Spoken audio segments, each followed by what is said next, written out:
It started on a Sunday afternoon. I was getting ready for work when I first noticed it. A strange flicker in the bathroom mirror. It was subtle, barely noticeable, but something about my reflection seemed off. At first, I thought I was just imagining things. Maybe I was tired, or my eyes were playing tricks on me. But the more I stared, the more unsettling it became. My reflection wasn't moving exactly as I was. I lifted my hand to brush my hair, and the reflection followed, delayed by a fraction of a second. My heart skipped a beat. I blinked, shaking my head, and everything seemed normal again. I chalked it up to being overtired and left for work, trying to forget the weird incident.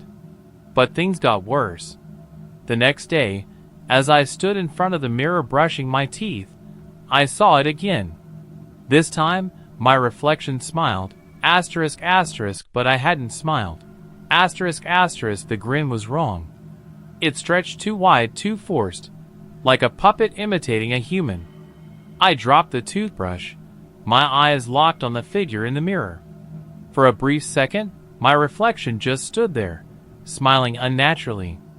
Then, as if it had never happened, it mirrored my panic, reaching for the toothbrush at the same time I did. I backed away from the mirror, my heart racing. I didn't know what was happening, but I knew one thing. I was terrified to look into any mirror again. For a few days, I avoided them as much as possible. I covered the bathroom mirror with a towel, used my phone camera to check my appearance, and felt a constant sense of dread every time I walked past a reflective surface. But no matter how much I tried to avoid it, I knew the mirror was still there, lurking, waiting for me. Then, on Thursday night, everything changed. I had just finished watching TV and was getting ready for bed. My bedroom has a large mirror on the closet door, something I've never really thought about before. But now, every time I glanced at it, I felt a chill crawl up my spine. That night, as I lay in bed, I couldn't stop staring at it. I didn't want to, but it was like my eyes were drawn to it, like something inside the mirror was pulling me in. It was almost midnight when it happened.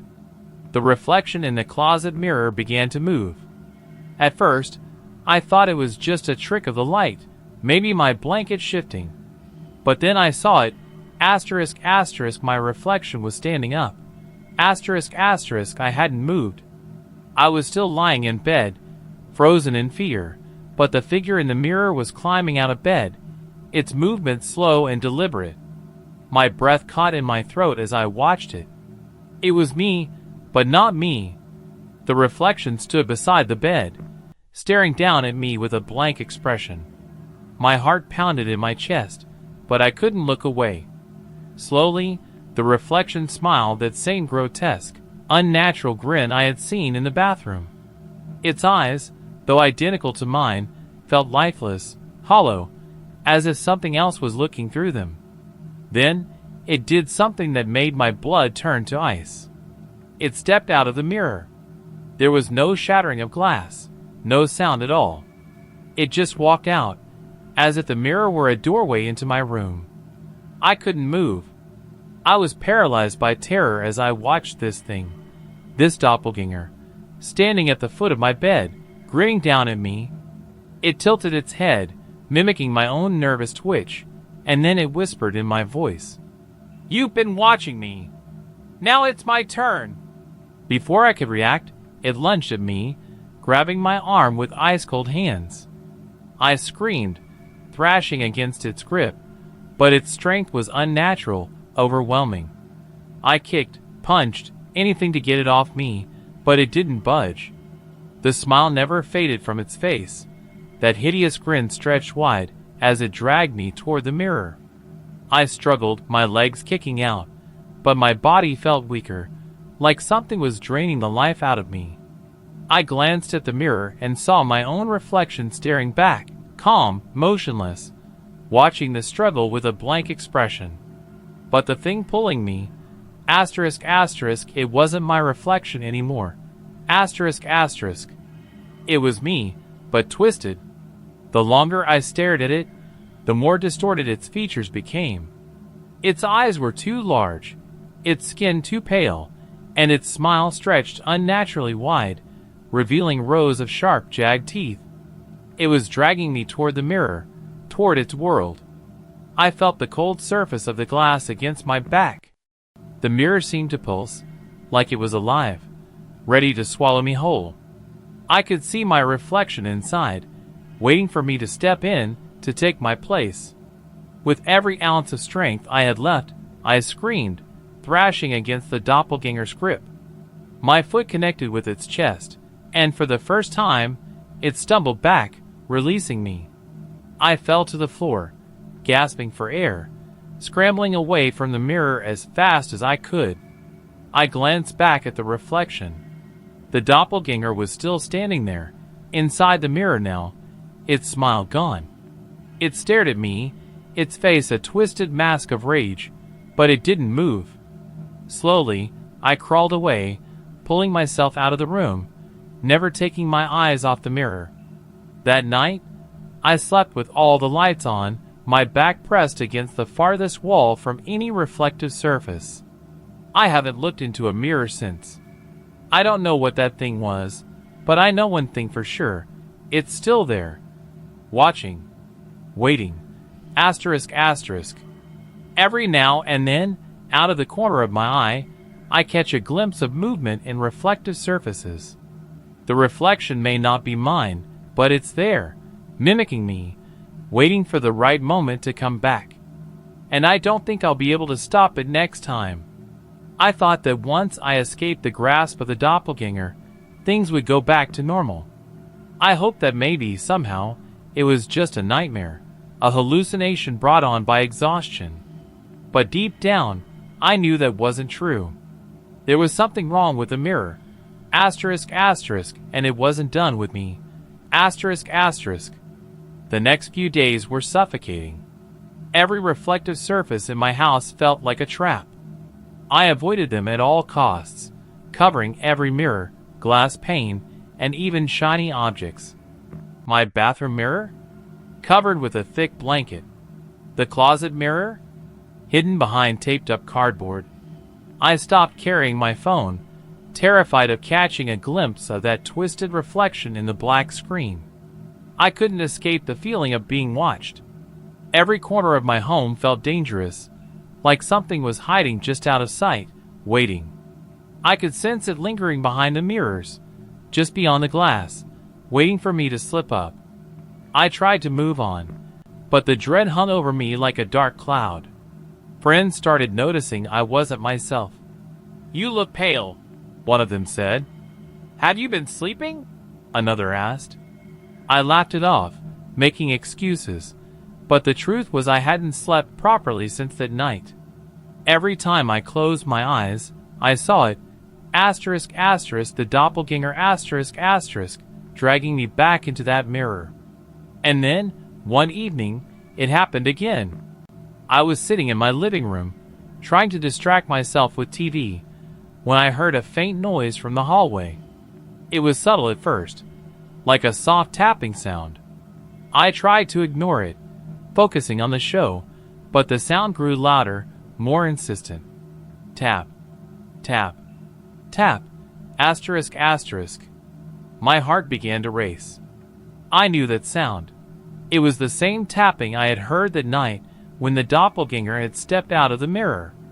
Slowly, I turned toward the hallway. The bathroom door was cracked open, the mirror still covered by the blanket. But something was wrong. The blanket was moving. It wasn't being blown by a draft, and there was no fan on. It was shifting, like something underneath it was pressing against it, trying to break through. The tapping grew louder, more frantic. Tap, tap, tap, asterisk asterisk. I stood up, every nerve in my body screaming at me to run, but I couldn't. I was frozen, staring at the mirror, waiting for the inevitable. Slowly, the blanket slid down the glass, revealing just the top part of the mirror. I didn't want to look, but my eyes were drawn to it, like a moth to a flame. And there it was, the doppelganger. It was standing in the reflection, just behind me, staring at me with those cold, lifeless eyes. But this time, it didn't smile. Its face was twisted into something darker, something angry. It wasn't content to watch anymore. It wanted more. I spun around, expecting to see it standing behind me in the room, but there was nothing. The room was empty. I turned back to the mirror, and there it was, still in the reflection, standing where I should have been. Its grin slowly returned, a mocking smile that sent a shiver down my spine. I stumbled backward, my heart racing as I realized what it was doing. The reflection wasn't just standing still this time. It was moving without me. It took a step forward, closer to the surface of the mirror, its movements jerky, unnatural. It lifted its hand, pressing it against the glass. For a moment, nothing happened, and I let out a shaky breath, hoping it was over. But then, the surface of the mirror began to ripple, like water disturbed by a stone. I screamed and bolted from the hallway, slamming the bathroom door shut. My mind was spinning, trying to make sense of what was happening. I could hear the sound of something tapping from inside the bathroom again, but it was softer now, more distant, like it was fading. I collapsed onto the floor of the living room, gasping for breath, my thoughts racing. The doppelganger wasn't just trapped behind the mirror anymore. It was trying to get out. I could feel it, that overwhelming sense of dread, like it was clawing its way back into my world. And worse, it was getting stronger. I couldn't live like this. I couldn't stay in that house with that thing lurking behind every mirror, waiting for its chance. I grabbed my keys and ran out the front door, not caring where I went, as long as it was far away from that cursed mirror. I drove aimlessly for hours, trying to clear my mind, but no matter how far I went, I couldn't escape the thought that the doppelganger was still watching me. My phone buzzed in the passenger seat, but I was too afraid to pick it up, terrified of seeing my reflection in the screen. I felt like I was losing my grip on reality, like the world around me was warping, twisting into something unrecognizable. Eventually, I pulled over to the side of the road, exhausted and desperate. I needed help, someone to tell me I wasn't crazy. I dialed my friend Sarah, hoping she would understand, that she would believe me. "Hello?" Her voice came through the phone, comforting but distant. "Sarah, I need to talk to you," I said, my voice shaking. "There's something wrong with the mirrors, with my reflection. I know it sounds insane, but I'm not imagining it." There was a pause on the other end. Then, Sarah spoke again, her voice eerily calm. "I know," she said. My blood ran cold. "I've been watching you for a while now," she continued. "You shouldn't have tried to leave." The line went dead. I dropped the phone, my hands trembling as I realized the horrifying truth. That wasn't Sarah. The voice, it had been me. I turned to the rearview mirror, dreading what I might see. And there it was, asterisk, asterisk, my doppelganger, asterisk, asterisk, staring back at me from the reflection, smiling that awful, twisted smile.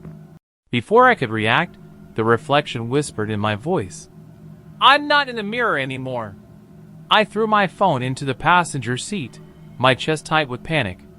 The voice, the doppelganger, had spoken to me through Sarah's number. Somehow, it was everywhere now, and I didn't know how to escape. My hands were trembling as I gripped the steering wheel, my knuckles white with fear. My mind was spinning, trying to process what had just happened. The words echoed in my head. "I'm not in the mirror anymore." I forced myself to breathe, trying to calm down enough to think. But how could I? The thing that had haunted my mirrors, that grotesque reflection, was no longer confined to glass. It was in my phone, it could mimic voices, it was inside my life, twisting reality. I glanced at the rearview mirror again, dreading what I might see. The reflection was empty. For a moment, relief washed over me. Maybe I had imagined it. Maybe I was losing my mind after all. But then the car started to feel too small, too quiet, like something was creeping up behind me. I felt that familiar chill crawl down my spine. Slowly, I turned my head toward the back seat. It was sitting there, the doppelganger. It grinned at me from the shadows, its hollow eyes wide, and its face stretched into that horrible too-wide smile. It didn't move, just watched me, its head tilted unnervingly, as if studying me. I screamed, throwing the car into gear and flooring the gas. The engine roared to life, and the tires screeched as I sped down the road. But I couldn't look away from the back seat. The thing? The thing that looked like me was still sitting there, calm, unmoving, just watching. "Where are you going?" It whispered in my voice, but twisted, like a warped version of myself. "There's no running, you know. You can't escape." I kept driving, my heart pounding so hard I thought it might burst. I needed to get away, but where could I go? Every reflective surface, every screen, every mirror was now a portal for this thing. It could be anywhere, anyone. No place was safe anymore. Suddenly, the doppelganger moved. It leaned forward, its face hovering just inches from mine, whispering again, "I've already taken everything from you. Your reflection belongs to me now." I swerved the car in terror, nearly driving off the road. My vision blurred with panic, and for a brief moment, I lost control. The car veered onto the shoulder, narrowly avoiding a tree before skidding to a halt. I sat there, breathing heavily, my hands gripping the steering wheel so tightly they ached. When I looked in the rearview mirror again, the back seat was empty. I bolted from the car, stumbling into the dark, cold night. I stood by the side of the road, the empty fields around me stretching into the distance. I didn't know where to go, but I couldn't stay in that car. It felt like the doppelganger could appear at any moment, could materialize out of the shadows, and drag me into its world. I had to do something. I needed to find someone, anyone, who could help. But who would believe me? What could I say? That my reflection had come to life? That it was trying to replace me? I started walking, my mind racing, when headlights appeared in the distance. A car. Relief washed over me, though dread lingered at the edges of my thoughts. What if it wasn't real? What if it was the doppelganger again? The car slowed as it approached, and I waved it down. A man in his 50s rolled down the window, concern etched on his face. "Hey, are you okay?" he asked. I opened my mouth to speak, but before I could say anything, I caught a glimpse of his rearview mirror. There, in his reflection, was my doppelganger, grinning. "Run!" I whispered, my voice barely audible. The man furrowed his brow, confused. "What?" I pointed at the mirror, my words choking in my throat. "It's in your car! It's me!" The man glanced in his rearview mirror and frowned. "I don't see anything. Are you all right? Do you need help?" "No!" I screamed, backing away from the car. "Get away from me! You can't help!" I could see the confusion on his face, but I didn't care. I couldn't explain it. I couldn't drag anyone else into this nightmare. The man drove off, glancing nervously at me in the rearview mirror as he left. I stood there, trembling, completely alone, watching his taillights disappear into the night. Suddenly, the air felt thick, oppressive, like I was being watched from every direction. I could feel it, the doppelganger, somewhere nearby, waiting, lurking in the shadows. I turned around, scanning the darkness, but saw nothing. I started running. I didn't know where I was going, but I had to keep moving. I could feel the doppelganger closing in, like a predator stalking its prey. My breath was ragged, and my legs burned with exhaustion, but I couldn't stop. I knew if I did, it would catch me. And then, as I rounded a corner in the dark, I saw it. A mirror. An old, cracked mirror leaning against the side of an abandoned building. I stopped in my tracks, staring at it, feeling the cold dread wash over me. The reflection inside the mirror wasn't mine. It was the doppelganger, standing perfectly still, smiling that twisted smile. Slowly, it raised its hand, pressing it against the surface of the glass. I took a step back, my body shaking. I knew what it wanted. It wanted me to get closer, to pull me back into the mirror world, where it could finally take my place. I stood frozen, torn between terror and hopelessness. I couldn't run forever. No matter where I went, it would follow. It would always find a way to appear, in every reflection, every shadow. It was inside my life now. I took one more step back, and the doppelganger's smile faded. Its face twisted in anger, its hand still pressed against the glass. And then, from behind me, I heard a voice, asterisk asterisk my voice asterisk asterisk. It's over. You can't escape me.